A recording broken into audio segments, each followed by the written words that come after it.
City, a little town where I'm from, where everybody's southern raised, just as good as they come. Backwoods and mossy oak and mud holes, and back then we only ate what the farm grow. Man, I miss some days how we played on them dirt roads, and out of towners came with respect, cause they know we all close. Yeah, southern pride, towing gun folks. Welcome to my city, I-75 South, just north of Live Oak. I'm from a city called Austin, Georgia, right on the border of Florida. I was raised on these dirt roads, mud tires, spin backwoods, running around this small town living, yeah. Now welcome to my city, title town, 229, turn it up so they can hear it loud. We headed up with big trucks and heavy G's, pretty girls with moonshine and whiskey. It's nothing like our dirt roads, you can bet that, son. I'm from a city, by any means, we gon' protect our guns. I hang with the rednecks and geeks. We get up in big trucks in the backwoods like Indians and TVs. This the home of the mighty, mighty Vikings. Wildcats, blazing, title town license. Winners, pretty girls with country grammar. When I say about Austin, Georgia, I ain't talking about Atlanta. This a different type of city, where the woods are pretty, but get gritty. You hear me? What you know about that 229? You can find us on the Florida, Georgia line, where I reside. I'm from a city called Austin, Georgia, right on the border of Florida. I was raised on these dirt roads, mud tires, spin backwoods, when we ride this small town living, yeah. Now welcome to my city, town, 229, turn it up so they can hear it loud. We headed up with big trucks and heavy G's, pretty girls with moonshine and whiskey.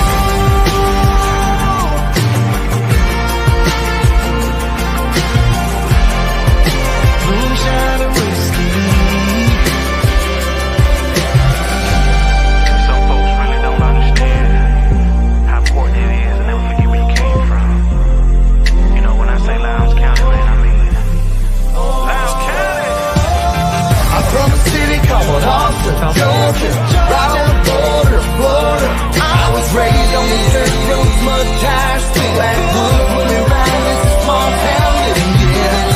Now welcome to my city, downtown, 229, turn it up so they can hear it loud. We headed up with big trucks and heavy G's, pretty girls with moonshine and whiskey.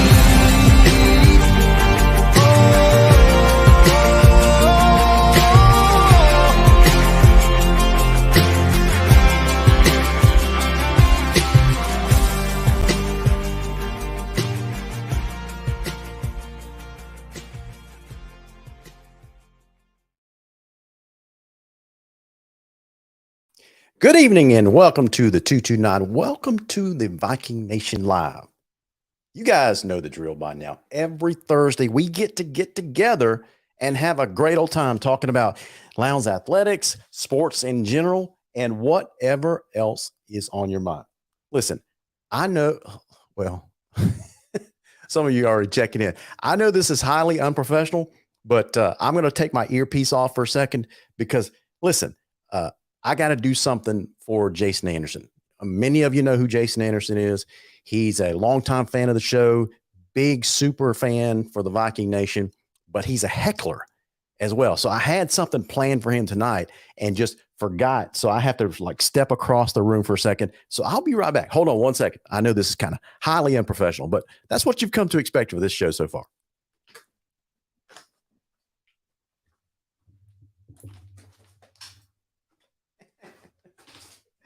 Oh man, this is gonna be great. This is gonna be great.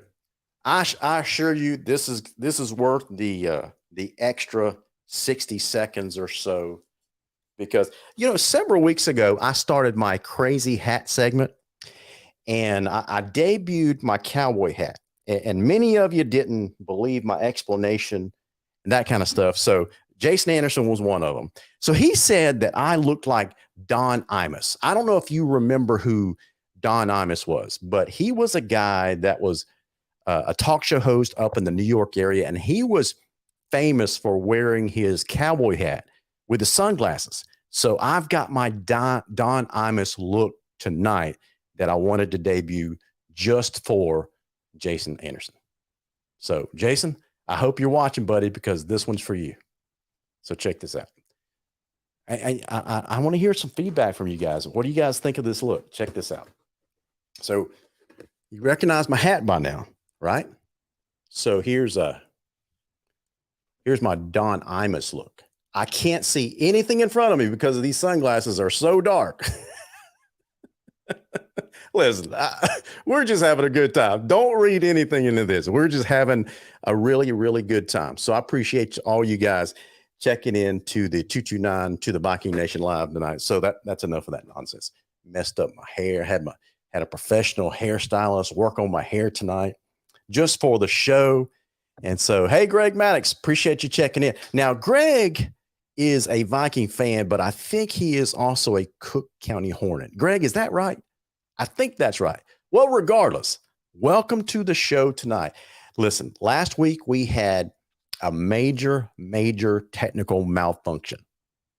Major technical malfunction. And you guys got to witness it live and in person last week. It was so embarrassing. Phone lines wasn't working, that kind of stuff. So I'd like triple check tonight. So if something doesn't work tonight, then something is terribly wrong. And someone probably did sabotage my equipment, but I've got everything working, tested it on a test broadcast earlier tonight just to make sure. Had someone call in, then we listened to the broadcast afterwards. So everything should be working tonight. Trainer, don't you start with me. Don't you start with me. Now, we've got a great lineup of guests for you tonight. The guest that we had scheduled for last week is supposed to call in tonight. So I'm hoping that it's amenable to their schedule. So, Greg, for you folks up in the Cook County area, I know amenable might not be a word that y'all recognize in Hornet land. I'm just kidding, my brother. I'm just kidding. So I hope that their schedules are amenable to what we're trying to do tonight. So who we've got scheduled is Amanda Hughes, the Lowndes girls golf coach, the boys golf coach, Steve Holly. Steve Holly is also an assistant football coach, I believe. And then we also are expecting Michael Barrett to call in at 7:45 tonight. So I'm hoping that works out with all three schedules. So we'll just have to play it by ear and wait and see. Okay. So we'll see. So until then, I want to make some announcements for you guys. First of all, congratulations to the boys and the girls track team there at Lowndes High for winning. Y'all check this out.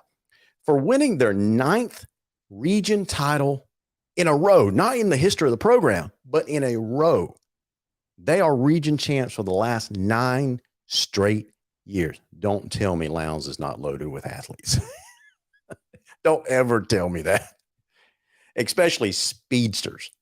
Oh my gosh. When you're talking about boys, and that's pretty consistent. That is pretty consistent.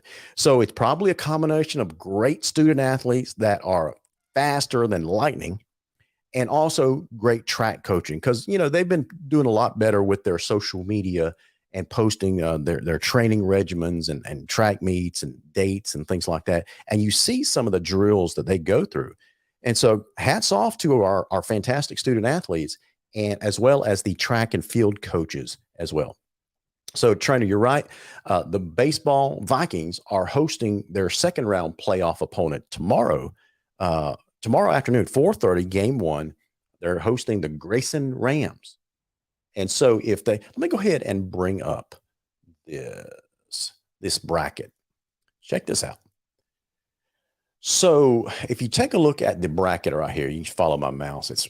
Lowndes is right there. So they finished off Westlake last week. So 15-11 and 12-2. They didn't need a game 3. And so they'll be taking on the Grayson Rams, hosting the Rams at Noel George Field there at Lowndes High. 4:30 tomorrow night. They're going to have a doubleheader. So 4:30 is the first game, second game immediately after that. If there is a need for a third game, that'll be at 1:00 on Saturday. So here's the cool thing.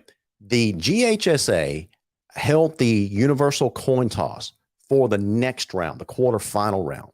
And that is, listen, I know this is a major assumption, but hear me out. If Lowndes defeats Grayson in the second round, that sets up a potential matchup up here in this upper left quadrant. So Lowndes would take on the winner of the Forsyth Central and North Gwinnett playoff matchup. Now, here's the cool thing. North Gwinnett is the number 1 seeded team. Forsyth Central is the number 2 seeded team out of Region 6. If Forsyth Central defeat North Gwinnett, then Lowndes will host the quarterfinal game there. And the more home games you get, the better in the playoffs, right? Now, here's the cool thing. If North Gwinnett, another number 1 seed team, defeats Forsyth Central, then Lowndes, according to my understanding of the universal coin toss, Lowndes will also host the quarterfinal round, because that universal coin toss happened today. Robin Hines at the headquarters of the GHSA did that toss, and it basically came up the team that's in the lower part of the bracket will host if you have 2 like seeded teams. So you guys are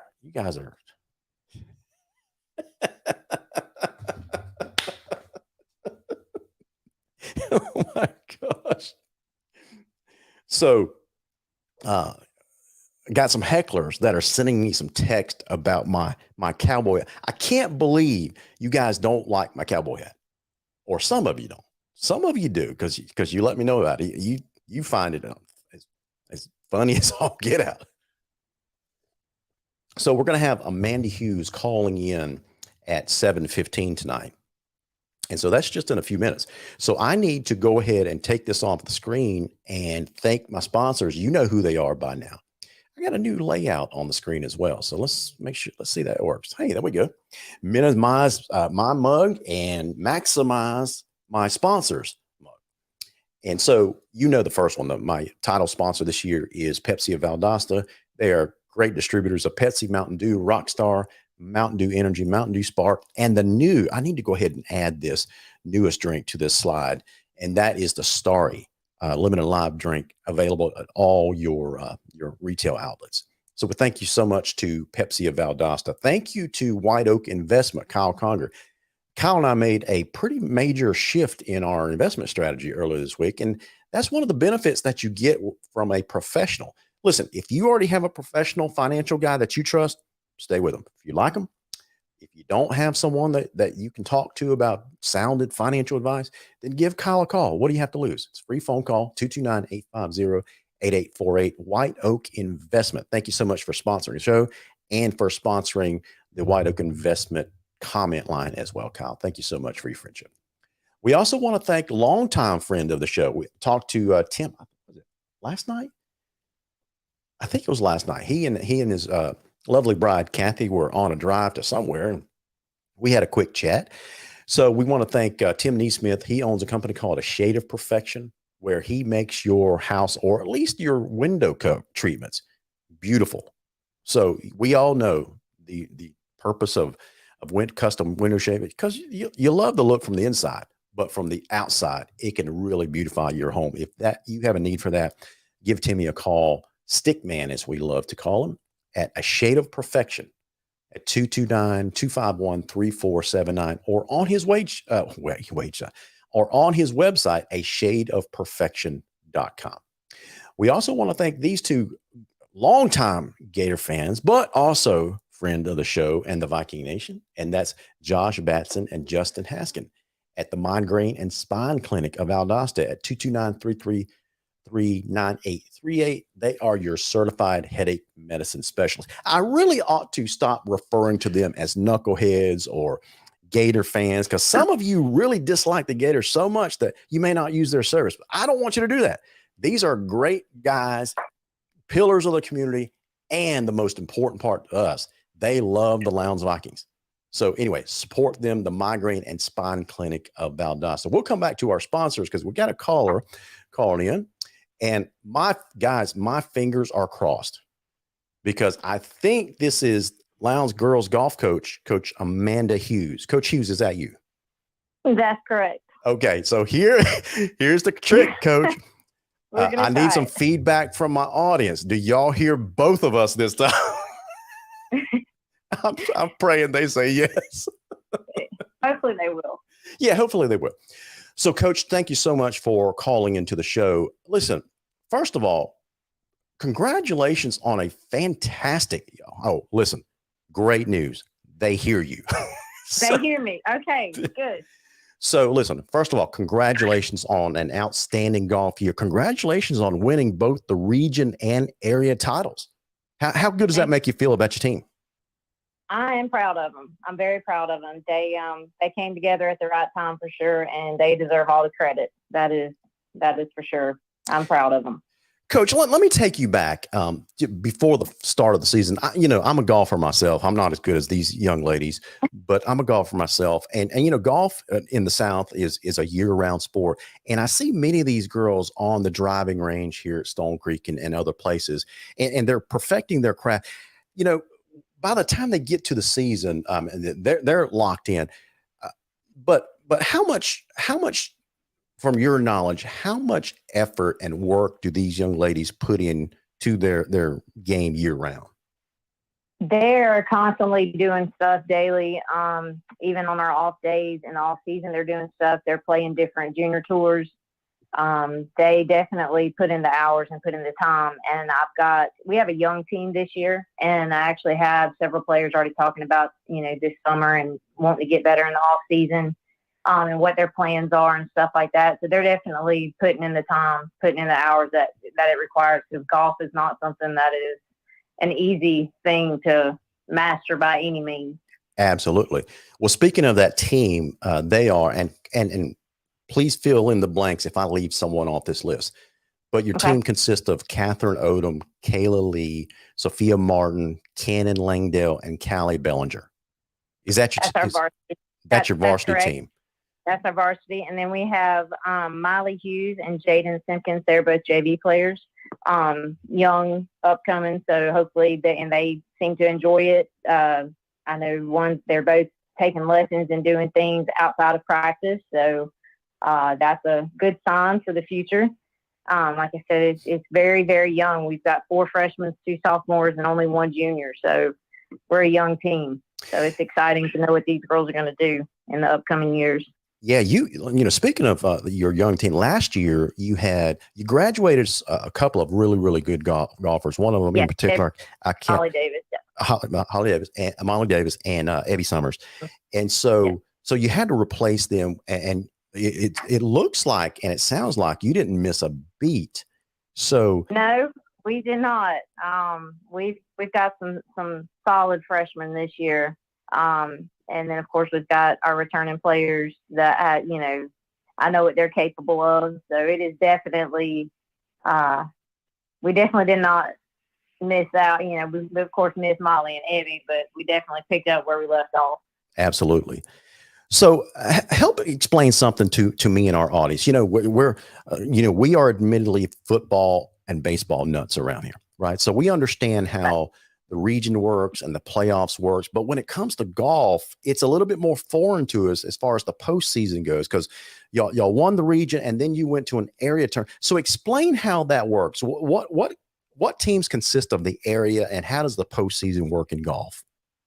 So it starts with area, which is we compete region for region as well at that. And we had, of course, Colquitt, Valdosta, Richmond Hill, Camden. We also had Westlake, Campbell, East Colette, and Carrollton.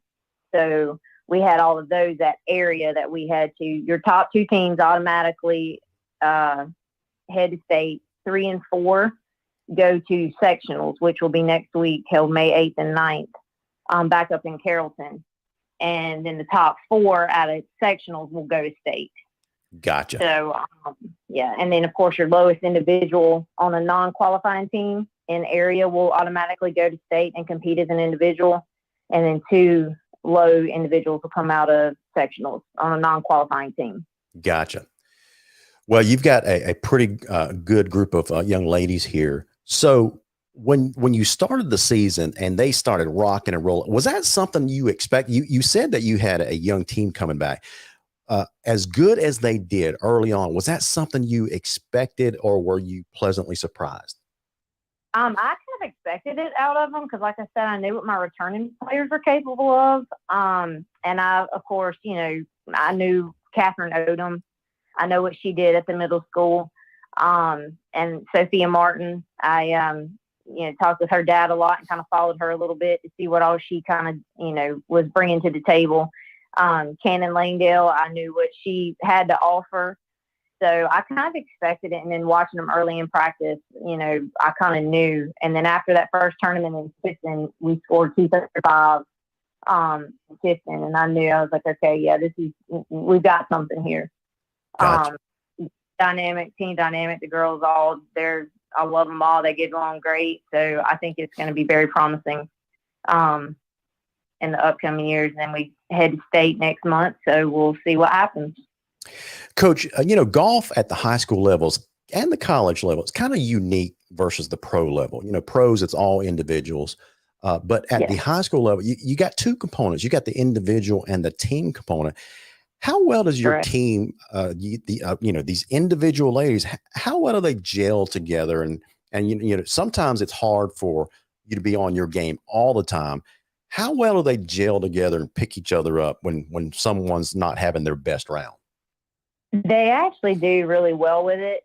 That is one thing that, we talk about is support and things like that, and keeping the motivation going, because there's going to be that bad days in golf. You're going to make mistakes. You're going to make mental mistakes, physical mistakes, all that kind of stuff. But it's just to keep going. And like I told them, never quit it, because, your score may count at the end, because they take the top 3 scores out of 5 with the girls. So, I tell them all, hey, just keep going. And they do well, and they're always asking, how are the other girls doing? But we've actually started using a app this year. DHSA has made us start using I Wanamaker. So the girls actually enter their scores as they play on their cell phones in an app. So they can see they can see what other girls are doing and stuff like that if they look. Wow. So there'll be a live leaderboard type thing now that everybody can see. So that's a change this year. Gotcha. So we've been working on that. So coming into the postseason in the sectional tournaments, and your team has been doing so well, so you've probably have hit the radar for other squads across the state, right? And since your team has done so well, sometimes, especially a young team, it can, it can affect your ego. Let's just have some real talk here, Coach. Sometimes it can affect adults as well. We're playing well, it can affect our egos. How concerned are you about, keeping your team grounded, or they just naturally do that? They're pretty good at doing it. That's something we do, because golf in itself is a humbling sport. It'll take you high and it'll take you low really quick. And I think they know that. And that is something, like, I knew we were one of probably the 3 favorites going into area and region. And they, of course, knew who to look out, who we were looking out for and stuff. But I told them, I said, you're playing the golf course. That's the biggest thing. You play the course and play it hole for hole, shot for shot. And at the end of the day, it's going to be what it's going to be. But don't go thinking, you're going to, shoot lights out, anything. Don't get over your head. Don't get too cocky, because the game itself will knock you down. Absolutely. Coach, final question for you. Well, actually, 1.5 questions left. The first question is, it just seems like, from someone that's on the outside looking into Lowndes Athletics, it just seems like we have so many different teams that are doing so well, whether it's golf or, the track and field team. Both the boys and girls are region champs again for 9 straight years. The football team has traditionally done well. The baseball team still in the playoffs. They've made some deep run. What do you think is different about the culture at Lowndes Athletics? Do y'all do something that's different there, or is it just you just got great student athletes coupled with really, really good coaching? What is unique with Lowndes Athletics? I think it's a combination of the student athletes, the coaches, as well as the support from, teachers, administration, athletic director, everything. I think it's just a combination of everything, and the kids, the facilities, just everything. The kids want to work for it. So I think that's what I think is the difference. I think that they just want to go out there and they want to win. And I think, what is it, Coach Carter's thing is compete. Yep. I think that's his saying. So I think that's what they want to do. Fantastic. Well, Coach, final question for you is, as good as these girls are in their golf match, whether it's Molly and Abby last year. You got a young team that's really, really good this year. So, just between us, nobody else is listening. Can you take these girls in a round of golf? I would definitely. I mean, I've played with some, but no, I would straight up, no, I would not take them because I know what they would do. I could probably get in their heads mentally, but no, I would not take them head on. I got you. Well, Coach, we appreciate your honesty on the show. That's for sure. Listen.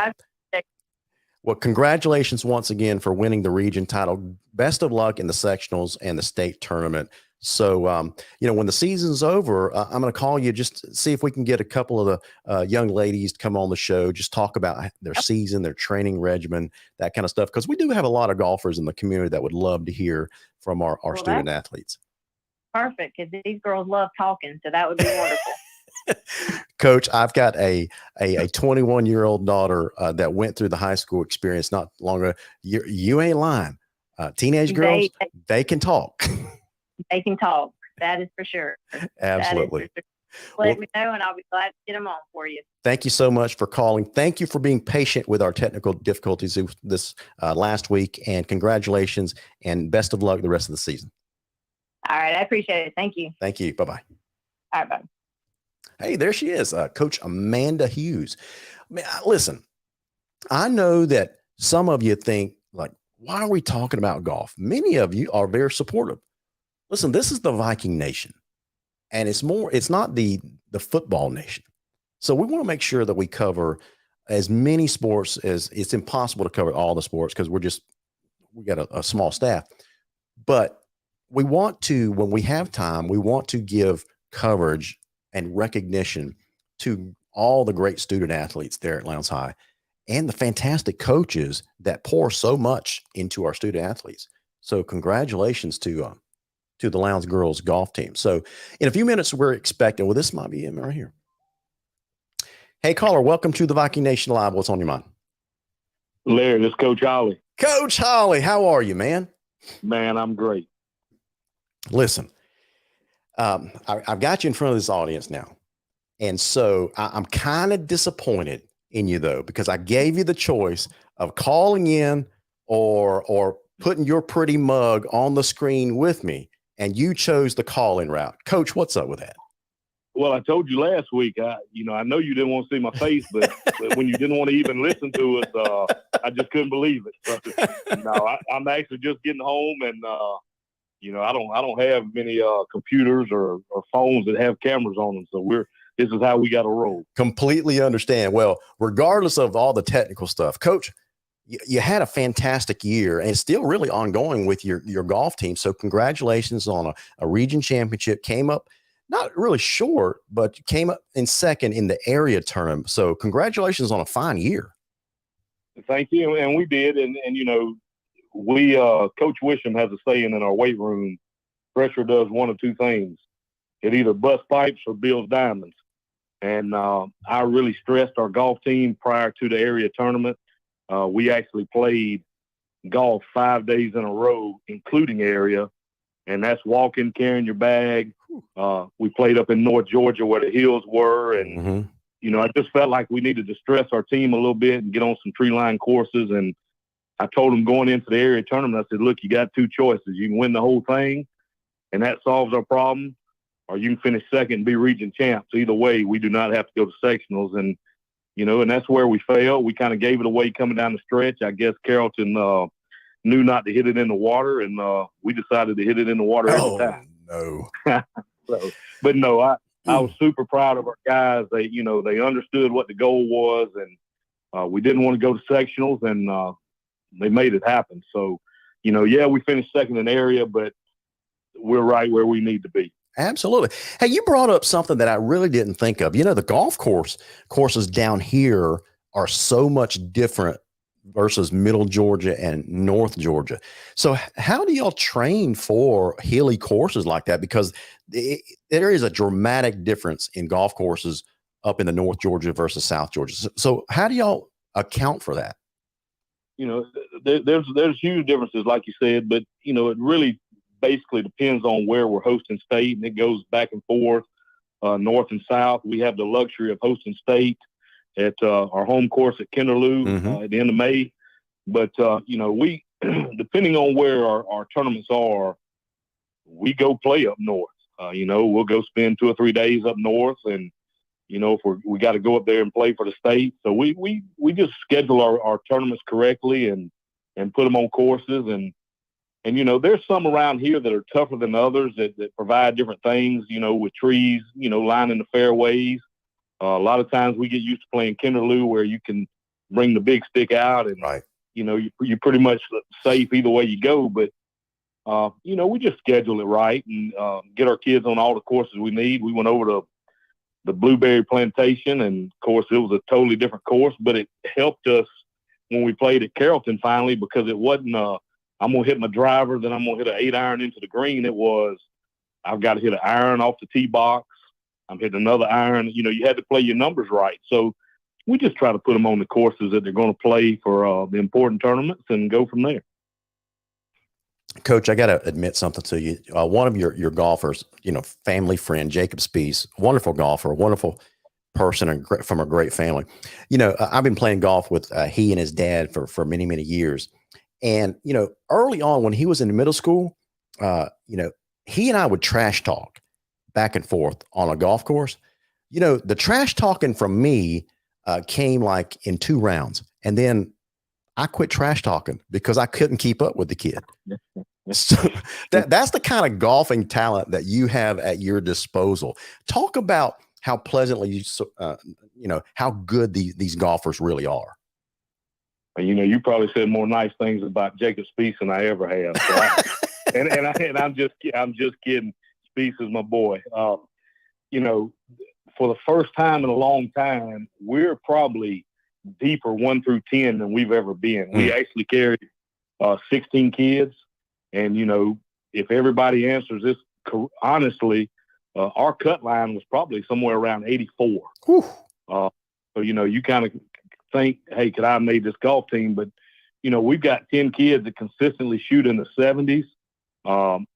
We carried an A team, which is 6 kids, a B team with 4 more, and then a JV with 6. But it is so competitive right now in the state of Georgia as a whole. Golf has just gotten so much better, but our kids really, really work at it. I tell them all the time, I get out there on the course, and of course I go to trash talking with all the other people playing. I'm trying to earn me some more money, off these kids, but no, they're super competitive. If we were looking at depth 1 through 10, there's nobody in the state that can touch us. But, you can play 6 and score 4. So, it gets tighter, but, our team has just really gotten so much more competitive. And all our golf courses here in town, which Kinderloo's our home course, and our middle schools use Stone Creek and Quiet Pines. And, man, those people are just so good to us. And, they believe that the future of their club or their course is these kids. And, they let us play, and that's why we've gotten so much better, is just because of the support of these golf courses. And like I said, Terry Davis at Kinderloo and Heath Allen, the superintendent, and the rest of the Kinderloo family, they're too good to us, honestly. I mean, they just, anything we ask, they're just willing to help. But you're right. Our team is very competitive, and they're a fun bunch to be around for sure. Absolutely. Now, speaking of your team, fill in the blanks for the names that I leave out if you think I'm missing somebody. But the varsity team, I want to make sure I recognize them at least. I think I got this right. Evan Hanks, Jackson Arnold, Jacob Spies, Briggs Shumaleski, I think, Landon Bassford, and Pate Langdale. Did I get it? Did I get them all?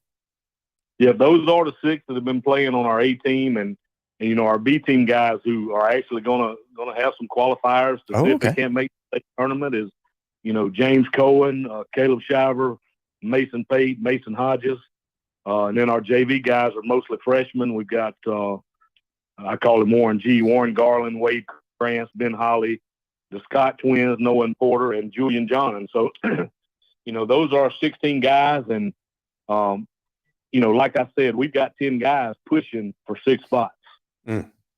and I feel confident in any of them in playing. But we've got some young ones, but I do want to touch on those three seniors. Yeah. You called them Jacob Spieth, Landon Bassford, and Briggs Chmielewski. All three of those guys have had opportunities and offers to play college golf. Briggs was offered by Savannah State. He also got accepted to Georgia the same week, and weighed out his options, and felt like Georgia was the best for his future. And Spieth is still waiting on a phone call that I believe will happen, but he's had several offers.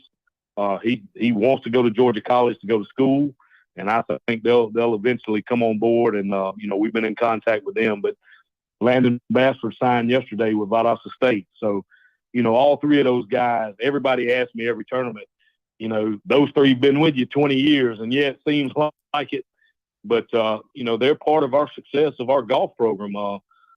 The 4 years that they've been a part of our golf team or our golf program, COVID shut them down their freshman year. They were region runner-ups as sophomores, and now they've gone back-to-back region champs. And, they finished in the top 5 in the state. And, we're expecting that again. I mean, we don't run from expectations. We love them. We accept them. And, that's where we want to be. We're trying to get in the top 3. And then if you get in the top 3, see what happens. Absolutely. Listen, you've been working with student athletes for a long, long time. I know you from the football field. You coach golf as well. You've got a very, very deep, like you describe, a very deep program here. And these kids, they probably know they're pretty good. How do you keep them grounded and prepared, or do they do that on their own? I probably talk more trash to them than anybody else. They probably get tired, or when they get mad or upset, I tell them, well, you could have my golf game. But no, these kids, the hardest thing, and it's kind of different from girls golf, I guess. These guys think they're supposed to shoot 18 under. Yeah. And the hardest thing we have is just talking course management and understanding the course. But they are buying in. They're seeing it pay off. I mean, if you come to my classroom, it looks like a trophy case because we hadn't moved all our trophies to the trophy case that we've got this season. But these guys are all great students, great kids. They stay even keel, and not a lot of things rattle them. That's it. I mean, and they know they're good, but just like Coach Hughes said, golf can punish you now. It can. So they understand that. So they've got a good mindset every time we play. And, we always talk about golf as a forward sport. You can't change what you made on the last hole, and whether it be good or bad, you got to keep playing forward. And, I know Coach Hughes said that our biggest thing is we focus on every score counts. So you can't quit on your round. So it just really makes them focus and I never ask them what the score is. Now that I can see the app, I always know. But I just, give me a thumbs up, thumbs down, and let's roll on. So that's right. But no, they're all level-headed and grounded, and so it's not too hard to keep them even keel, I guess. Coach, listen, you brought up trash talking with your team a couple times. So got to ask you at least one question about that. So you talked about you trash talk. So these are teenage boys. So if someone trash talk them, they're going to trash talk back. What do they like to say to you, or what's your most memorable trash talking moment? Well, I've been on several videos of my swing, and they always get kicks out of that. And when we had Ebby and Molly, geez, I think I was on every snap all over the United States of America. But so they know to get me. They know my handicap is that I am handicapped, and so they all know that they could blow me off the course without even trying that hard. But no, it's all in good fun. And the thing of it is, it doesn't matter what sport you're coaching. It's about relationships. That's right. You got to have those good times, and you got to have those serious times. And I think that's one of the things that we all do well at Lowndes is that we get the most out of our kids. Yeah. And that's the beautiful thing about Lowndes. And, I don't know how much more time I have left. And I heard you ask Amanda about the culture. and I get asked this question all the time. I've been a couple of different places, and I really want to answer this. You get asked all the time, what makes Lowndes different? Mm-hmm. Why is Lowndes different? Is Lowndes different? Absolutely. Lowndes is different, and they use that C word all the time, culture. Look, Lowndes isn't just Lowndes High School. Lowndes is a community. Absolutely. Amen, Coach. Every person that has gone to Lowndes, pulls for Lowndes, is a part of our culture. Yep. Our band is a part of our culture. Our track team, kudos to them, Coach Robinson and Coach Quinn. I mean, what makes Lowndes different is this. And I know I got to go because you got Mike Barrett calling. But what makes Lowndes different is that we truly care for each other. Yeah, amen. We won the region championship in golf, and before I stepped off the course, I already had 8 text messages from coaches at Lowndes High School of other sports. Baseball won a region championship immediately. Congratulations to those guys. I mean, we truly care. Basketball, Coach Benjamin, Coach Toops, we care for one another. We are a family. Absolutely. When one hurts, we all hurt. And, when John Bowman has a competition, I go out there and grill fries. And that's just the way we are at Lowndes. It's just different. We're a family. Amen. And it doesn't matter if you're there now, was there, 50 years ago, doesn't matter. If you got that Viking, tattooed on your chest, so to speak, you're a Viking. And that's what makes Lowndes different. We care for one another and we pull for one another. And, that comes from the top. Our ADs and our principals, they're the same way. Emails constantly and phone calls. And, I didn't tell my golf team this, but Coach Redshaw called us before we played in the region championship and said, look, I need you to win the region championship. And all I said was, yes, sir, we got it done. But, that's what makes Lowndes different. We love one another. Absolutely, Coach. Listen, here it is. We're at 7:43 on a Thursday night, storming outside, and we're talking to our community about the Lowndes golf team. That's the kind of sport you're talking about. Absolutely. And we joke about that. But last week, before you had your mishap, yeah. Well, and I know we don't want to bring that back up, but I was actually on the phone with a college coach and said, hey, I got to go. I've got to talk to a Facebook Live show. That's awesome. And he said, you have got to be kidding. He said, what are you talking about? I said, we're talking about golf. I mean, he was just blown away that anybody would be talking about golf, whether it be college golf, high school golf, but we were on a Facebook Live, promoting our kids and promoting our sport and promoting our school. And he texted me after that. And he said, I still cannot believe that's how y'all are down there. And so, Coach, kudos to you for promoting our sports and everybody else. Absolutely. Listen, it's more than just me behind them. We've got a staff of people that basically goes mostly unrecognized. They do a great job. But listen, here's the idea here to give our audience an idea of what we're talking about, kind of support that we get. That is, here we are in the off season. We're considered the off season of football, where everything kind of slows down. People's attention's not quite there, that kind of stuff. But even with the technical mishaps last night, I went back and looked at the stats, Coach. We had almost 900 people tune in to listen to Lowndes Golf and Michael Barrett. That's the kind of support this community loves to show Lowndes Athletics. Well, that was probably for Coach Hughes and Michael Barrett, not me.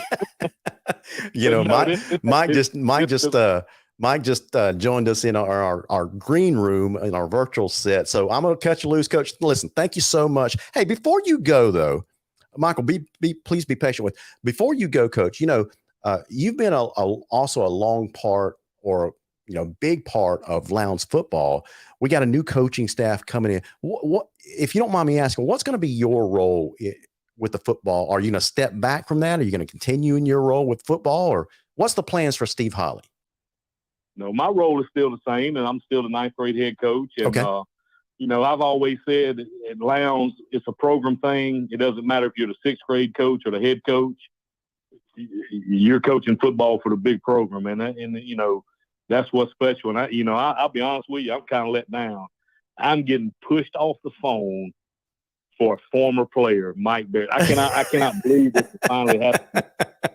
But no, hey, I love Mike Barrett, and I still stand by what I told him many years ago. I love him not for what he does, but for who he is. If you got a young child, you get them registered in Mike Barrett's football camp, because he is one of the best human beings I've ever been around. And I would definitely let my child spend as much time as they could with Michael Barrett. Absolutely. Well, Coach, with that said, again, congratulations for a phenomenal golf season. I know it's not over yet, so let's bring home a state championship. Absolutely. Go Vikings. Go Vikings. Have a good night, Coach. You too. Well, there he is. We've had Coach Amanda Hughes and Coach Steve Holly, the boys and girls golf coaches, calling in. And now we've got where's that? Somebody else calling into the program. So, but now we've got Michael Barrett, former. Michael, is it proper for me? Is it proper for me to introduce you as former Lowndes Viking? Because I don't think you could ever be a former Lowndes Viking. Right. Once a Viking, always a Viking, right? Once a Viking, always a Viking. You know, die hard Viking. You know, it never goes away. So I mean, you can call me a former Viking because I'm too old to kind of wear that. Too old. You know, that crimson and gray now. So. Well, appreciate you calling into the or joining us on the screen tonight. Listen, when you called in last week and we were having our technical problems, let me go ahead and take this off the screen for a second.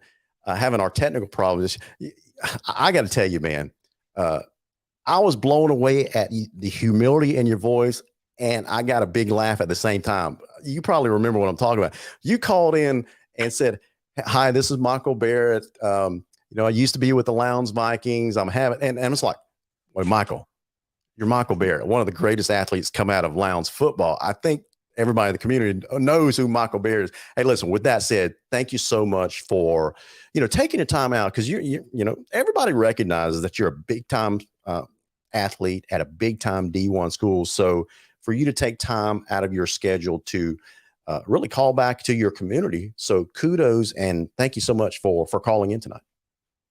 Thank you. I appreciate you having me on here. I appreciate it. Listen, before we get to the event that you're going to be hosting, let me ask you a couple of questions about your time at Lowndes High and some things that you've done at University of Michigan. What do you miss about Friday nights playing in Martin Stadium? What do you miss the most? It's a lot, man. I've thought about this over this. It probably replays in my head probably every other night.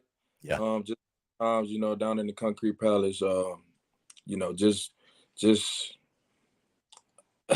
so many. So from the Wintersville Classic to the fans, to just being out there with my teammates on a daily. I mean, it's pretty much miss everything about it. Listen, I'm going to bring up one memory. Let's see if you remember it. Do you remember the highest scoring game at Lowndes High that you were a part of? Versus Hillgrove. Hillgrove, first round of playoffs. What was that? I can't remember. The final score was like 92-61 or some crazy thing like that. So that's going to be a memory that you never forget. But obviously, you've never been in a game like that or like that, you know, before that game or after that game. How does it feel to score 90-something points in a football game? It feels crazy. I mean, everybody was asking if we were playing basketball out there. But yeah, I just have to keep running it up. I mean, it feels great. It always feels great to touch the end zone. So it felt great to be a part of that kind of history. Now, this is kind of a comical type of question. When you were there your senior year, I remember that you wore a pair of gold cleats onto the football field. So what was you just like gold cleats? What was the significance of that? And do you still wear that at Ann Arbor? No, I had the pair sitting in my locker just as a backup pair. I kind of wore them to practice every now and then. And the cleats, I remember the game you're talking about against Colquitt in the region championship. That's right. And the cleats that I had on, they just kind of was messing up my toe, and they ended up like breaking or something. So I needed a new pair, so I had to run inside and go get a new pair of cleats. And Coach Mac didn't know that they were gold. He didn't know that I was talking about my gold cleats when I told him I had to go get my cleats. And so I came back out there with my gold cleats, and everybody was just talking about it. He kind of gave me a look, but. Well, speaking of Coach Mack, so you go off to the University of Michigan. You know, Coach Mack, he's since retired, but when he was there as head coach, he was known as an old school ball coach that taught you guys a very physical brand of football, right? So you grew up in Region 17A, playing a physical brand of football. So you go up to the University of Michigan. How does football at a major D1 school at Michigan compare to the high school level as far as physicality goes? I mean, it's just physical at all levels. Every level, everybody is, on that same.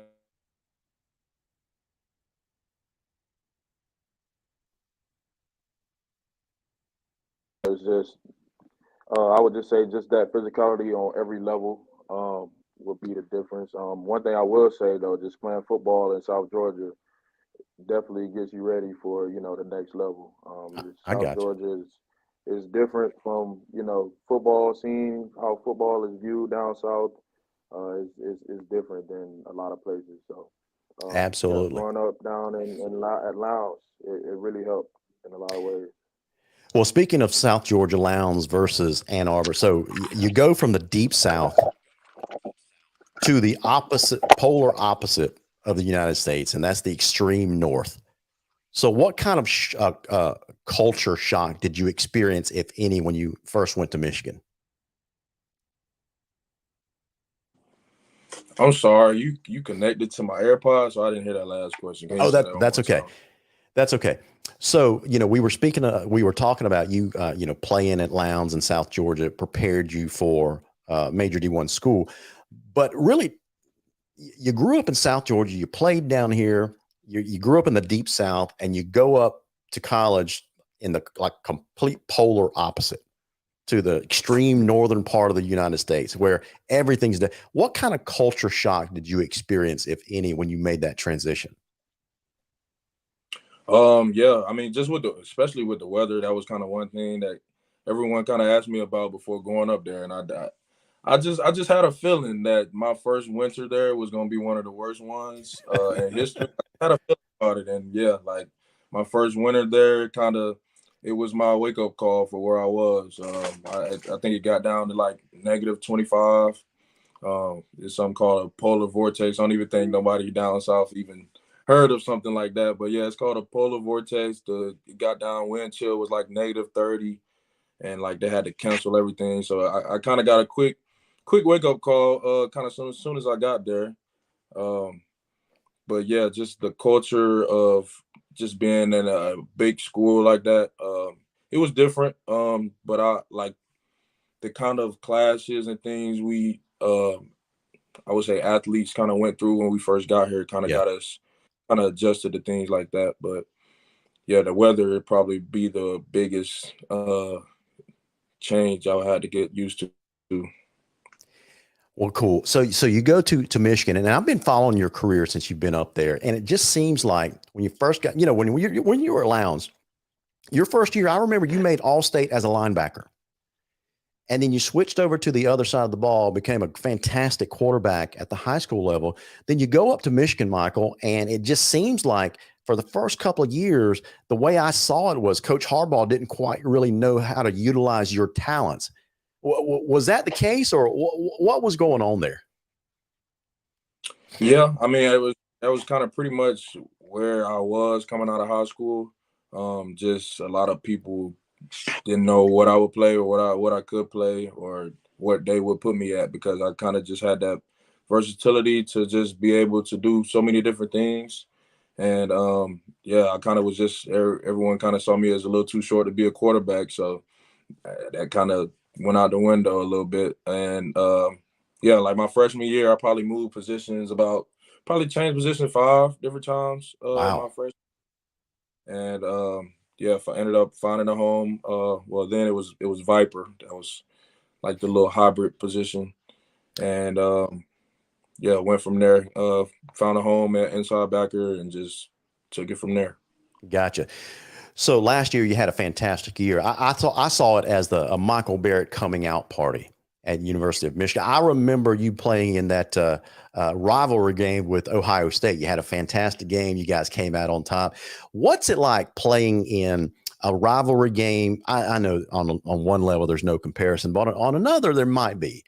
What's it like playing in a big rivalry game like the Wintersville Classic versus playing in a rivalry game, Michigan versus Ohio State? Honestly, I can't lie. It's nothing that compares to the Winterville Classic to me. Yeah, I say that, like just football down south is different. Like just the fans, just in general, just how football is viewed. Like it's really, especially down in Valdosta, like it's Wintersville. It's a football city, football town. And yeah, like I try I compare it a lot. It's a lot of similarities when it comes down to it, with just like the fan bases going back and forth, and just the overall like weight of the game. I would say kind of the biggest similarities that I point out. But yeah, I tell guys up here, man, I show videos all the time. Like, yeah, y'all don't know nothing about football down south, man. It's a different kind of game. absolutely. Hey, one of our viewers, Franklin Webb's got a question for you. Did you go to any high school games in Michigan? And if so, how do they compare in attendance? No, I've never been to a game. I've seen some videos and people talk to me about it, but the attendance is nowhere close. It's probably, yeah, it's I would say like like their attendance versus ours high school wise will probably be like our middle school games. Okay. Yeah, football is viewed differently. Like the fans are more into it. Like it's the love for it. I feel like it's just a little different. Well, I'm going to ask you something about your training in college. When you were down here, Coach Wisham runs a pretty good weight room down here. But I've heard and I've seen YouTube videos. When you go to college, it's like their training is like at a whole new level. Were you prepared for that, or how did you to adapt to their training when you got there? Yeah, I feel like I was adapted to it. I feel like Coach Wisham runs a great, program down there in the weight room, and I feel like I was really prepared. Especially, I feel like I was a little more prepared than a lot of guys, and yeah, coming from working and Yeah, down south and in the heat all the time, I feel like definitely got me prepared for the college level. But yeah, I mean, like you said, like it is more intense. They do have it is those days where it'll jump up on you. Kind of have to get used to it and kind of go through that process. But I got I'm you. a little more prepared than everyone else. So, Mike, I want to make sure I get this right. So you're going back to, or you're returning to Michigan for at least one more year, right? Just your senior year coming up. This will be my 6th year. I'm finishing my master's in social work. All right. My last year. I got you. Listen, congratulations to you. The fantastic academic work, the football work that you're doing up there. So, as far as the Michigan program goes, you guys have come up just short last couple of years, making the postseason. And now this upcoming season, if I'm not mistaken, they're going to expand the playoffs to like 12 teams this year. So I know Coach Harbaugh wants to get to that championship game. What kind of what's he been saying to you guys? Give us a little bit of behind the scenes look, because as an athlete, as a competitor, it probably didn't sit well with him or you guys as players to come up a little bit short. So how do you guys prepare to get to that next level, that final game? Yeah, I mean, just working on our crafts, working on everything that we feel kind of can hurt us. Just trying to let go of dead weight, we say, and just trying to be perfect at everything. Everything we do, attention to the little details. Always preaching that. Always preaching on always being ready and just continuing to work. I mean, we've come close to the past 2 years, and I really feel like we got a chance this year to go get it. So we just continue doing what we're doing, and just keep going at it. I got you. How big of a goal or a dream is it for you to potentially play in the NFL? That might be a silly question, but is that your ultimate goal? Would you like to continue to play in the NFL? Yeah, most definitely. I feel like that's just always been a dream of mine since I was little. I always kind of looked up to that, and that's always been something I've dreamed of doing. So I'm definitely planning on continuing, my football career. I got you.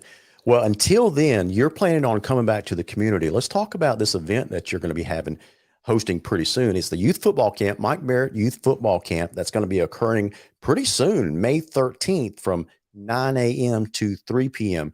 First of all, why did you feel led to have an event like this back at Lowndes? I mean, it was just something I remember doing, growing up with like Randall Godfrey, going to his camps and things like that when I was younger, and that was something that was had an impact on me. I feel like in my football career, and it's always been a thought of mine. Like I definitely won't have wanted to do this since I've left Lowndes, and it's just a way for me to give back for everything that I've gotten from the community. Might as well give back. So yeah, that was pretty much it. I just felt like since I have some off time and I'll be down there, might as well. Okay, so it's for ages 6 through 18. So really includes a lot of different age groups there. Mm-hmm. But it's basically a limited space type of event. You're taking 300 participants. So the first 300 people sign up. Now I got to emphasize, Michael, this is a free camp for these kids ages 6 to 18, right? So it is free. Guys, if you are interested in getting your kid signed up for this camp, you see the contact information right there on your screen. Mike, it's they can contact your parents, Anatrin Barrett and Mike Barrett. You see the numbers on the screen, 229-269-1429 or 630-7575. Or you could email Mike Barrett Football Camp at gmail.com. Now, it is true that this is a free camp, but there's going to be some expenses. So guys, especially if you're a business, if you can step up and help sponsor and offset some of these costs, I'm sure, Mike, that you guys will be taking donations for that. Yeah, I was just about to say that. I appreciate you saying that. We're looking for any donations. Anything helps. If you're willing to donate, shirts. We're looking for food to be cooked, giveaway gifts, any little thing like that. Or just money to kind of pay for things. Anything will help, and we'll appreciate it. And all donations will be recognized in some way, and I will appreciate it in advance. Absolutely. Well, do you get a chance to come on? During the off season, you guys are probably pretty busy during the season, but in your downtime, what do you like to do there at Michigan? Yeah, I mean, for the most part, it's busy. It's either working out, meetings, walkthroughs, or school. But other than that, I'm just here on the game, watching TV. I got 2 little dogs now, be running around here, so I'm gonna be chasing after them. But yeah, kind of simple, just taking walks with the dogs, hanging out. So I forgot to ask you this a while ago when you were talking about, just first getting up there to Michigan. They call it the big house for a reason. So I'm not exactly sure the capacity of that state. Is it 100,000? I think the capacity, it's 112. The most I've seen in there was like 112, I think. So you grew up playing at Martin Stadium, the Concrete Palace, the closest that we have at the high school level at that kind of craziness at a football game is the Wintersville Classic, where the stadium is packed out. But how did you feel the first time you walked onto that field up at Ann Arbor in front of 112,000 people? Yeah, it was crazy. It felt like running out for the Wintersville Classic, to be honest. Did it really? Yeah, when I first walked out. I can say though, I feel like the Wintersville Classic may be a little louder. I don't know. What? That's because of how the big house is shaped. Like, it's shaped like a bowl. Oh, okay. So, like, everyone's kind of far away from the field, and like when they yell, that everything goes up and out. So it's from the field, it's not as loud as when you're out like in the stadium. Yeah. But yeah, I mean, it feels great though running out there. The crowd gets fired up when it's 112,000. It's gonna be loud regardless though. So it's a good time. Listen, man, final question. We're thankful for you being generous with your time. Final question is, I got to ask this question because we had a lot of band parents that watch this, and you know what I'm going to ask you about the Georgia Bridgman. So this question is for the band director, John Bowman, the president of the Booster Club, Chris Bisher. So you've experienced 450 members of the Georgia Bridgman. What's it like? What is the band for the Michigan Wolverines like? It's traditional. I feel like we have a lot of traditions that kind of go into it. I'm not sure the number in our band. It's nowhere near as big as the Georgia Brisbane. Though. What? Yeah, no, it's no, there's no way. Gotcha. But yeah, it's I don't even know. It's good. Well, listen, man, we appreciate you calling into the show tonight. One final reminder for you guys. So Mike is going to be in town May 13th hosting the youth football camp, Mike Barrett Youth Football Camp, May 13th from 9 a.m. to 3 p.m. He's taking the first 300 registrations, 300 participants, ages 6 to 18, completely free. So if you would like to go ahead and register, you see the contact information on the screen. Guys, if you own a business or if you're an individual and just want to contribute to help offset some of the costs, like, all these camp kids are probably going to be getting the t-shirt. You got to pay for that. There's going to be expenses involved. So as a community, we're just asking that we all rally around Mike Barrett and this fantastic event that's going to be he's holding for the youth in our community. So let's step up and help him out. And if you would like to contribute and donate, you can contact the same contact information right there on the screen. So with that said, Mike Barrett, listen, congratulations. Thank you so much for what you did while you were at Lowndes High School. We all, man, love showing up on a Friday night and watching you show out in front of the home stadium. We really enjoy watching you show out for the Michigan Wolverines, unless you're playing the Georgia Bulldogs. You knew that was coming, right? It was coming. I've been eyeing the little G back there behind you. I see that. So, it was coming sooner or later. I knew something was gonna come up with it. So it's fine. We're gonna catch him again this year. We're gonna see. Absolutely, man. Can't wait to see you back in Lowndes County. So until then, hey, can we get a Go Vikings from you one last time before you exit the show? Of course. Go Vikings. Absolutely. Michael Barrett, thank you so much for joining the Viking Nation Live. We'll catch up with you again soon. All right. Thank you for having me. Thank you. Well, there he is, the one and only Mike Barrett. Listen, we enjoyed – how often did Mike thrill us on a Friday night? When we were talking to him about that game with Hillgrove, 92-61, I'm serious. What an incredible game that was, right? I remember being in the booth that night, helping with the radio crew, and I was doing some spotting and recording stats and that kind of stuff. I remember when we scored like 80 points, and it was going back and forth. And I remember leaning over next to someone and whispering, we just scored 80 points, but I'm still nervous about possibly losing this game. That was how tense and crazy that night was, wasn't it? Listen, we tried to have this show last week. I promised you that it was going to be a great show because of the guest. Man, all the guests did a fantastic job. First, Amanda Hughes, thank you so much to the Lowndes girls golf coach. Thank you so much to Steve Holly, the boys golf coach, on an outstanding season. And they are continuing that in the postseason. They'll be playing in sectionals and then the state tournament.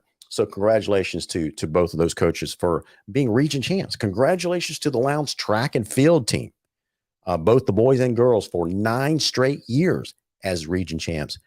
And thank you so much to Mike Barrett for tuning in, for dialing in and connecting again with his alma mater and his community, and especially the Viking Nation. So thank you so much. If you guys want to help out, if you want to register for that youth camp, there's the contact information once again. But guys, they really need some help offsetting the cost of this, because there are going to be some significant costs associated with putting on an event like this. So if you have, the Viking Nation is going to be, giving a donation to help with the cost. So I would encourage you as a community to do so as well. So anyway, guys, with that said, that's going to wrap it up for our show tonight. It's almost 8:15. That includes all of our guests. And one final time, y'all giddy up, have a great weekend, and we'll see y'all next week. Capiche? I don't know if that last part goes with the cowboy hat, but anyway, you get what I'm saying. With that said, guys, may God bless you. Have a great weekend. Stay safe outside of this weather. And as always, go Vikings. Adios.